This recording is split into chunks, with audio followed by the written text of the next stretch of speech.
داوا لە حکوومەتی هەرێمی کوردستاندا لە دەوڵەتی عێراقی یەکەین سنوورێک بۆ ئەو لەشکرکێشانەی تورکیا دابنێ بەڕاستی کارەسات ئەخولقێنێ ئەگەر بێت و ڕێبەم لەشکرکێشەی تورکیا نەگیرێ بۆیە داوا لە هەموو لایەنە سیاسیەکانی هەرێمی کوردستانەکەین کەوا دژی ئەو لەشکرکێشێ بوەستنەوە پێویستە لەسەر خەڵکی ئەم حیزبانەی کوردستان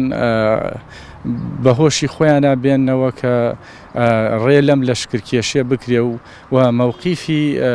حکوومەتی هەرێمیش لەم ساتەدا زۆر پێویستە. ومێن دەکەم دەوڵەتی تورک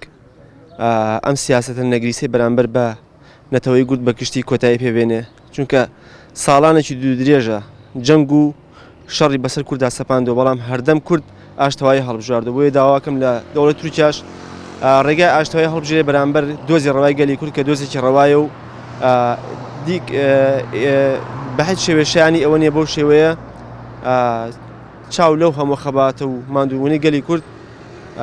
بنوقێنێ و مەلەفی چۆن بڵێ سڕینەوەی گەلی کورد هەڵگرێ لە ناو سیاسەتی خۆیدا. یەکێ لەو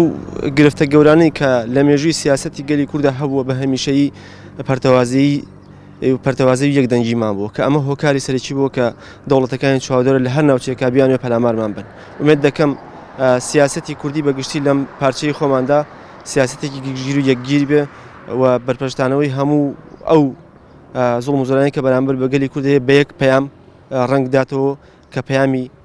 کۆی کورد بێ، نەک کۆی لایەنێکی سیاسی. تاچی کورد هەمووی لە هەر بابەتێکە مافی ئەوەی هەیە کە وەڵامدانەوەی خۆی هەبێ ئەگەر تەنانەت لە لاپەڕی فێسبووکی خۆی شتیا بێ قسێک لەسەر ئەو بابەتە بکە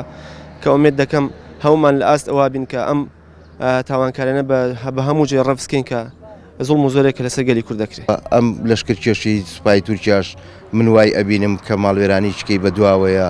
ئاوارەبوون و دەربەدەری و کوشتن و بڕینی چکەی بەدواوە کە هاتۆتە ناو خاکی کوردستان. بەڕاستی ئەمە من وەکو خۆم زۆر ناڕازیم لە مۆزعان نەک هەر تورکیا، هیچ وڵاتێکی کە دەرو دراوسەکانمان کە تەداخل لە ئیشی کوردستان بکەن یان تەداخل بکەن